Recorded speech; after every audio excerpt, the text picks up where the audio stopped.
মুসলিমদের ব্যাপারে ধারণা বেশিরভাগ মানুষের পরিষ্কার না। ভালো করে শুনে রাখেন, যে ব্যক্তি আল্লাহর একত্ববাদকে স্বীকার করে না, শিরকে লিপ্ত, তাকে আপনি অন্তরের গভীরে জায়গা দিবেন না, যেহেতু সে আপনার রবের অস্তিত্বকে স্বীকার করে না। আপনার মায়ের চরিত্র নিয়ে কেউ যদি সন্দেহ করে, আপনি কি তাকে দোস্তি বানাবেন? দোস্ত করবেন? তার সাথে দোস্তি করবেন? আপনি কেন করবেন না? আমার মায়ের অস্তিত্ব নিয়ে প্রশ্ন তুলেছে, আপনার মেজাজ গরম হয়ে যাবে, হয়তো আইন হাতে আপনি তুলে নেবেন না, তার মধ্যে সে চলুক, আপনি আপনার মধ্যে চলবেন, শান্তিপূর্ণ ব্যবস্থা করবেন, ঠিক আছে, তাই বলে আপনি অন্তরঙ্গ তাকে বানাবেন না।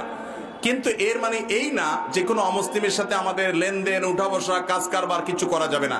নবী করিম সাল্লাল্লাহু আলাইহি সাল্লামের অমুসলিম সেবক ছিল, কাজের লোক ছিল, তাকে তিনি নিয়োগ দিয়েছেন। আজকাল কোন ইমাম সাহেব যদি কোনো হিন্দু, কোনো ইহুদি, কোনো খ্রিস্টান, কোনো অমুসলমানকে কাজের লোক নিয়োগ দেয়, তার চাকরি থাকবে?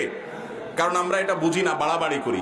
মনে রাখবেন, লা ইয়ানহাকুমুল্লাহু আনিল্লাযিনা লাম ইউকাতিলুকুম ফিদ-দ্বীন, যে সমস্ত অমুসলিম অন্য ধর্মের মানুষরা তোমাদের উপরে যুদ্ধ চাপায় দেয় নাই, গন্ডগোল চাপায় দেয় নাই, ওয়া লাম ইখরিজুকুম মিন দিয়ারিকুম, তোমাদের বাসাবাড়ি থেকে বের করে দেয় নাই, তাদের ব্যাপারে আল্লাহ তাআলা নিষেধ করেন না আনতাবাররুহুম ওয়া তুকসিতু ইলাইহিম, তাদের সাথে সদাচরণ করতে। বিধায় অন্য ধর্মাবলম্বী কেউ অসুস্থ হলে তাকে দেখতে যাবেন, তার খোঁজ খবর নেবেন, তার উপকার করতে পারেন, তাকে সাধারণ দান করতে পারেন, এবং তাকে কাজের লোক হিসাবে রাখতে পারেন, তার অধীনে কাজ করতে পারেন, তাকে টাকা ধার দিতে পারেন, তার কাছ থেকে টাকা ধার নিতে পারেন, তার সাথে থাকতে পারেন, কোনো অসুবিধা।